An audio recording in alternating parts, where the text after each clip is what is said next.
बुलाया गया है प्रेस वार्ता के दौरान में।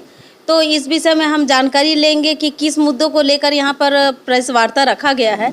और सबसे बड़ी बात है कि हम जिस व्यक्ति से हम मुलाकात करने वाले हैं और बताने वाले हैं, उनको परिचय का मोहताज ही नहीं है, उन बताने की ज़रूरत ही नहीं है कि वो कौन है और क्या है और कैसी शख्सियत है। और सबसे बड़ी बात है कि आज जिस मुद्दे को लेकर हम पहुँचे भी हैं, और गरियाबंद जिला जो एक बहुमूल्य क्षेत्र कहा जा सकता है, आदिवासी बहुमूल्य क्षेत्र, लेकिन आज जिस दौर पे चल रहा है और जैसा चल रहा है, आज हम देख सकते हैं कि आज गरियाबंद जिला सबसे ज़्यादा पिछड़ा क्षेत्र ही बन गया है।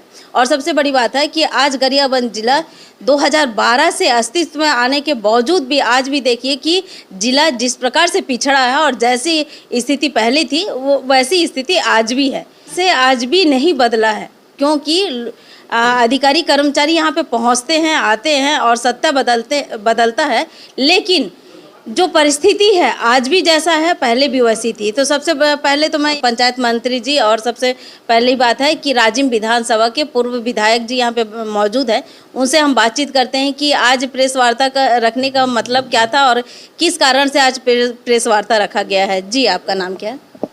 देखिए, मुख्य तो यहाँ पर जो अभी फाउंडेशन जो है पंडित श्यामाचरण शुक्ला फाउंडेशन, उसकी तरफ से हम लोग ने जो मेधावी जो छात्र छात्राएं थे उनको प्रोत्साहित करने का प्रयास करा है। और क्योंकि हम लोग की ये सोच है कि जितना ज़्यादा इस प्रोत्साहित करेंगे उतना ज़्यादा से ज़्यादा ये आगे बढ़ेंगे, इनको प्रोत्साहन मिलेगा, ज़्यादा से ज़्यादा काम करेंगे, अच्छी जो हैं वो फील्ड में जाएंगे, चाहे IAS हो, चाहे डॉक्टर हो, चाहे इंजीनियर हो, वकील हो, इस तरह बड़े बड़े जो जॉब हैं उसमें ये जाएंगे। मगर इसके अलावा मैंने एक चीज़ अपील और उनसे करी, जो छात्र छात्राएं थे और उनके अभिभावक थे, उनको मैंने बोला कि इन सब विषयों इन सब जो है फील्ड में जाने के अलावा राजनीति में भी जो है अच्छे लोग जो हैं उनको आना बहुत ज़रूरी है। और राजनीति में अगर आप लोग सिर्फ ऐसा नहीं कि IAS बनना है हमको, या हमको सिर्फ जो है वो डॉक्टर ही बनना है, इंजीनियर बनना है, राजनीति में ही आने का भी प्रयास करें और राजनीति में संघर्ष करके राजनीति को साफ़ सुथरा बनाएं, अच्छा बनाएं, काम करने की लगन रहे, काम जनता के जो काम हो सकता है उसको काम करें। इसलिए राजनीति में आके उसको भी अच्छी तरह से स्वच्छ करके और जनता की काम करने की भावना के हिसाब से भी आप लोग आगे अपना जो है ध्यान दें, इस बात को भी मैंने बोला। आज जैसे गरियाबंद आप लोग का आगमन हुआ है, और किस विषय को लेकर आप ये गरियाबंद के बारे में बताएंगे और क्या विषय लेकर यहाँ पे आए हुए हैं? नहीं, विषय तो बहुत से हैं। जैसे रेत के जो ठेकेदार हैं, ये जो है वो भू माफिया के रूप में काम करना चालू कर दिया इनने। और इसका कारण सिर्फ ये है कि यहाँ पर भाजपा के जो जनप्रतिनिधि हैं उनकी शेयर जो है इनको प्राप्त है। पहले क्यों नहीं ऐसा था? पहले जो है राजनांदगांव में कभी जैसे गोली चली वैसी गोली तो कभी चली नहीं। कभी इस तरीके से पत्रकारों के साथ जो इस तरीके से हादसा हुआ, ये हादसा जो है वो पत्रकारों के साथ जिस तरीके से उन्हें गोली चलाई, इतनी हिम्मत उनमें कहाँ से पैदा हो रही है? अगर राजनीतिक संरक्षण नहीं है, अगर राजनीति की इस तरह की कोई इनमें संरक्षण इनको नहीं मिला है, तो इतनी हिम्मत कहाँ से आ जाएगी? मैं तो चैलेंज करता हूँ, हमारे समय में, मेरे समय में खास तौर पर जब मैं विधायक था, तो इस तरह की कोई जो है इस तरह कोई वो नहीं था जो रेत के ठेकेदार थे वो कोई हावी हो जाएं, कोई अधिकारी जो है वो जो है मतलब ध्यान न दें।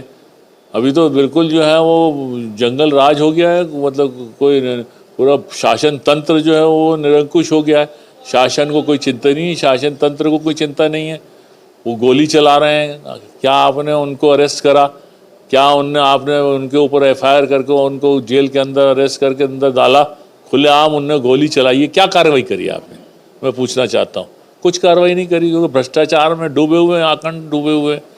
पूरा शासन तंत्र भी भ्रष्टाचार में जो है लिप्त है और ऊपर तक पहुँचा रहा है। पूरा सब माल मसाला जो है ऊपर तक जा रहा है, जनप्रतिनिधि आनंद ले रहे हैं उसका। तो ये सब चीज़ें जो हो रही हैं ये बहुत खतरनाक चीज़ें हैं। इसके कारण ये सब हालत, आज स्थिति इतनी बिगड़ती चली जा रही है। ये सिर्फ जो है रेत में नहीं बल्कि हर जगह पर यह स्थिति हो रही है। आप ज़मीन के सौदे में देखिए, ज़मीन की रजिस्ट्री में देखिए, ज़मीन जायदाद के कोई मामले हों या कोई भी चीज़ें हो, तहसीलदार का मामला हो, पटवारी का मामला हो, कहीं मामला हो, सब जगह बुरी हालत है, हाहाकार मचा हुआ है। जनता परेशान घूम रही है, त्रस्त है। कौन है जिम्मेदार इसके लिए? इसके लिए जिम्मेदार तो जो शासन तंत्र है वही है। वो शासन किसका है? भाजपा का शासन है। भाजपा जिम्मेदार है इसके लिए जो आज हो रहा है इस तरीके का। आज जो है वो क्या बोलते हैं वो खाद और बीज के भाव जो हैं वो इतने बढ़े हुए हैं। क्यों बढ़े हुए हैं भाई? क्यों इस तरीके क्यों जो आज किसान परेशान घूम रहे हैं? कि कौन जिम्मेदार है इसके लिए? ये सब के लिए जिम्मेदार जो है वो जो शासन में रहता है वो रहता है, और निश्चित रूप से भाजपा इसके लिए जिम्मेदार है।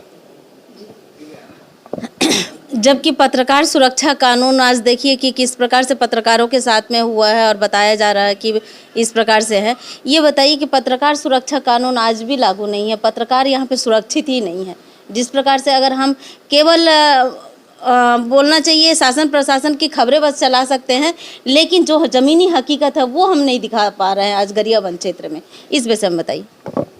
भाई पत्रकार सुरक्षित इसलिए नहीं है क्योंकि डिक्टेटरशिप चल रही है वहाँ सेंटर में, जो है वहाँ से डिक्टेटरशिप लागू है पूरी की पूरी। जो सेंटर में भाजपा की सरकार है, इनका बोलते हैं डबल और ट्रिपल सरकार बोलते हैं, और ट्रिपल सरकार हो गए तो और निरंकुश हो गए हैं। तो बिल्कुल एकदम कहना चाहिए तो डूबे हुए हैं भ्रष्टाचार में, और जो निरंकुश जैसे कहना चाहिए तानाशाह होता है इस तरीके के हो गए। इनको कोई कानून लागू करने की ज़रूरत ही नहीं है। कानून खतरे में है, इसलिए संविधान खतरे में। राहुल जी तो हमारे बोल ही रहे चीज़ को संविधान खतरे में। इस चीज़ को जो है देखना सब पड़ेगा। बहुत खतरे की स्थिति है और निश्चित रूप से हर चीज़ पे ध्यान देना पड़ेगा, और निश्चित रूप से ये जो है बहुत गलत हो रहा है भाजपा के समय में। देखिए ऐसा है कि आप भ्रष्टाचार इसका मूल कारण है। भ्रष्टाचार इतना ज़्यादा नीचे तक चला गया, नीचे से ऊपर तक चला गया है। ऊपर तक जो है सब जो है जो पैसा महीने की महीने पहुंचाया जा रहा है, तो उस भ्रष्टाचार के कारण जो है वो कोई व्यवस्था कोई कुछ है ही नहीं, किसी को डर ही नहीं है। पूरा सब लोग निरंकुश हो चुके हैं, पूरा शासन तंत्र निरंकुश हो चुका है, किसी को कोई चिंता ही नहीं है। जो इच्छा है वो करे जा रहा है, इसकी जो मर्जी वो कर रहा है। तो ये सब परेशानी जो खतरनाक स्थिति हो रही है, इसलिए यही तो इसीलिए अब आने वाले समय में आप देखिएगा इनका क्या हालत होने वाली है। जनता समझ रही है इस चीज़ को, जो हो रहा है वो तो मेरे पास बहुत से फ़ोन आते रहते हैं, भैया ये ऐसा हो रहा है, वैसा हो गया, बड़ी वो गड़बड़ी हो गई, गलती हो गई, ये तक बोलते हैं। मतलब बहुत हमको किसी भी हालत में जो है हम लोग ने जो गलती कर दी, अब हम अगले उसमें जो आगे जो है वो सब सुधारेंगे सब गलतियों को, ये सब खुद बोलते हैं लोग हमको। भ्रष्टाचार मूल कारण है इसका। भ्रष्टाचार जब ऊपर तक जब जो शासक ही जो है वो भक्षक हो जाए तो फिर कोई वो चाणक्य ने कहा है इस चीज़ को कि अगर राजा ही जो है वो जो है अगर भ्रष्टाचारी हो जाएगा तो प्रजा का कोई ठिकाना नहीं रहेगा, फिर प्रजा तो फिर भुगतेगी। वही हो रहा है जो 5000 साल पहले जो है चाणक्य बोला था। से लगातार संघर्ष कर रहे हैं, उसके बावजूद भी कई घाटे आज भी चालू है। तो इस प्रकार से जो चल रहे हैं, तो ये बताइए कि अगर कलेक्ट्रेट बंद नहीं कर सकते हैं और विधायक जो राजिम विधानसभा के विधायक जो है वर्तमान में और बीजेपी सरकार है, उसके बावजूद भी आज बंद नहीं कर सकते हैं, तो ये बताइए कि आम पब्लिक के साथ साथ आज पत्रकार भी स्पष्ट रूप से कभी भी कोई भी समाचार दिखा ही नहीं सकते, केवल जयमाला ही दिखाएंगे और बाकी ऐसा कोई भी ज़मीनी हकीकत है जो वर्तमान में चल रहा है आज वो हम नहीं दिखा सकते। क्यों नहीं दिखा सकते? क्योंकि यहाँ पर सुनने वाला कोई नहीं है। इसके कारण आज देखिए कि गरियाबंद जिला अति पिछड़ा क्षेत्र बनता ही जा रहा है और बनते ही जाएगा, क्योंकि शासन प्रशासन इस पर ध्यान नहीं दे रही है। मैं हूँ दीपिका, आप देख रहे हैं धरोहर संदेश।